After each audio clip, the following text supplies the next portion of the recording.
after all of this happened, you started getting these phone calls and emails from these different Yeah. news reporters wanting to do a story on you.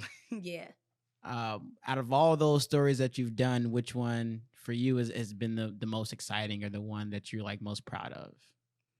Is there any particular channel that you're like, oh, I always wanted to do a story with that channel before? Well, one, Good Morning America.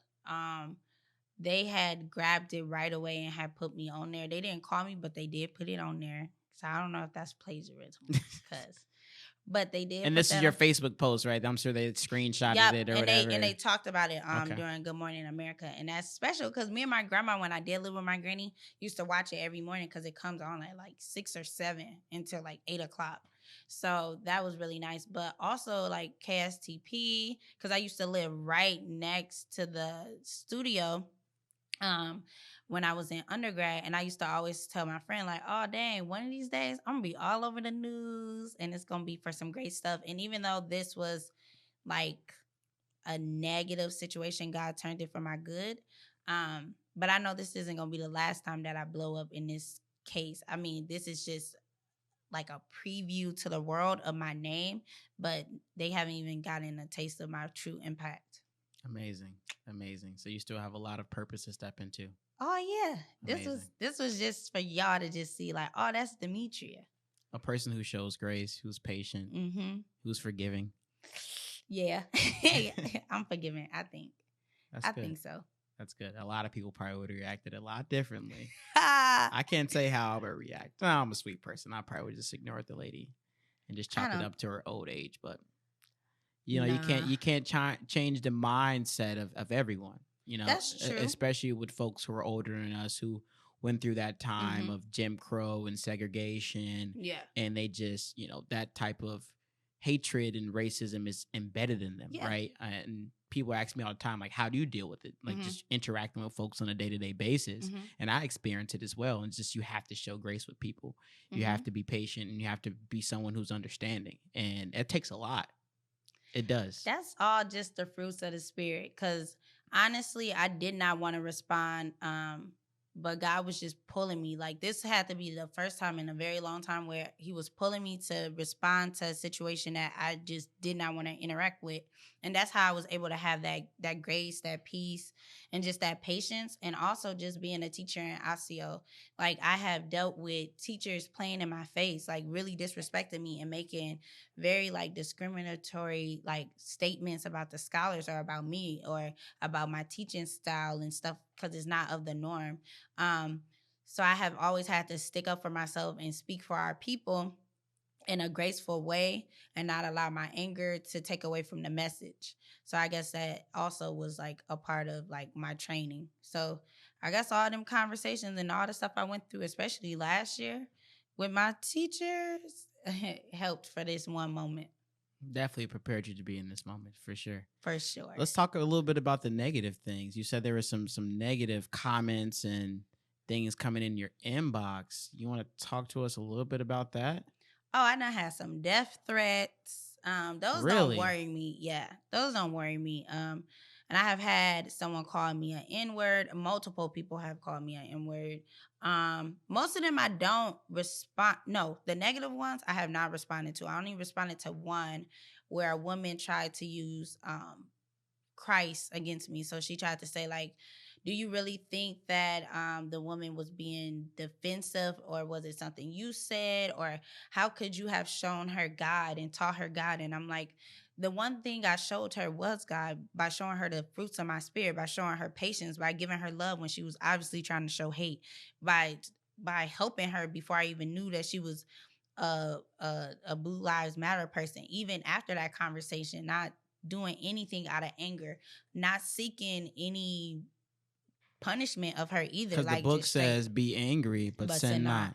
And sometimes that sin not part be hard. But even the fact that I was able to forgive her and kind of like black out that whole incident was like showing God completely. But yeah, I have had men and women come into my inbox, mostly men, and say the N-word and say I should I'm a burn in hell and how they're gonna kill me and No kidding. People have said they're going to kill you over this. Yep.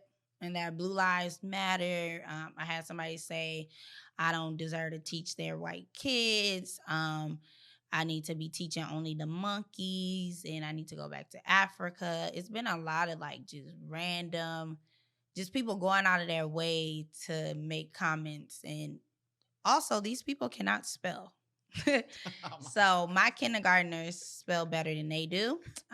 So they can sit in my class and actually learn some sight words and some grammar and some phonics if they need it. I will still charge them. I might charge them more because they call me the N-word, but you'll still teach them. But I will still teach them. I think everybody deserves a fair education, equitable education. Wow.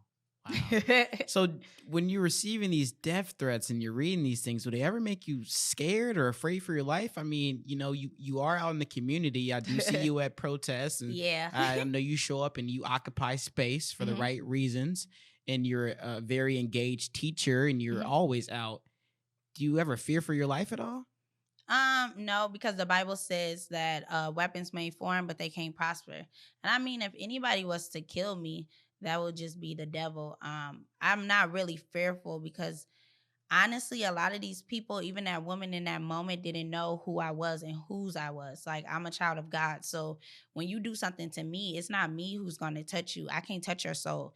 But when God comes after you because you have touched me, it's a whole different thing. So I just pray for those people because honestly, you don't even know that when you try to stump me down or try to bury me with all these negative things, it doesn't faze me because I'm a seed. And seeds grow regardless of where they are. So they just gonna have to keep seeing me grow everywhere. Then that's just on them.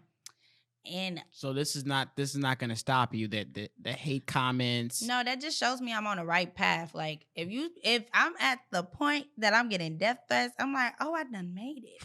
I done made some impact. Like the girl from Milwaukee who everybody counted out done made so much of an impact that people all around the world is saying they gonna kill her. Like one person put it in Spanish and I had to translate it. And I'm like, No whoa. way. I'm like, whoa. Are you serious? Yeah, I had to translate it in Google. Because I thought it was just a nice, like, oh, thank you. Because most of them, 9 times out of 10, they're nice comments. Yes, okay, nice ones. Good. So it's not just your entire inbox isn't filled with death threats. Majority of it is, thank you, Demetria, for standing up and speaking out against racism and hate. I want to support you in your journey. And then you got that one speaker then every once in a while I was like, I hate you. It's like 12. So far I have had 12 like negative inboxes and like probably 4 death threats. Wow.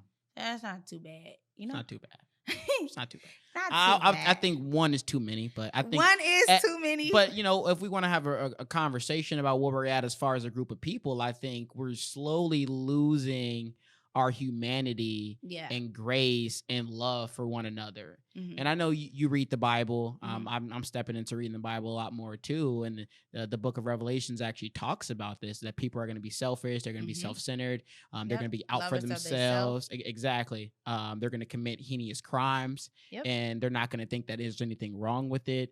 And all of that is unfolding and playing out in front of us. Mm-hmm. And it's unfortunate that we're reaching that point in society right now where we just can't love one another. Mm-hmm. And honestly, I try not to be pessimistic, right? I try not to be, but I do a lot of reading. I have a lot of conversations with my professors, especially ones who specialize in human nature, politics, and violence, those types of studies, human psychology. And all of us have agreed that this is a part of the human psyche. It is. Violence is a part of the human psyche. Group thinking is a part of the human psyche. Mm-hmm. And it's an innate to us. It's actually, we have to fight against it. Yeah. The Bible says that your flesh and spirit are always going to be in conflict. It's whatever one you feed that has more power. But yeah, evil and good is always going to be here. It's always that's going to be a common thing until God just destroys the whole world. So that's us striving for all love. That's a utopia that we're never going to get. That's been gone since they had the forbidden fruit. So that's over. Can you name a period in time where there's been peace and no hatred?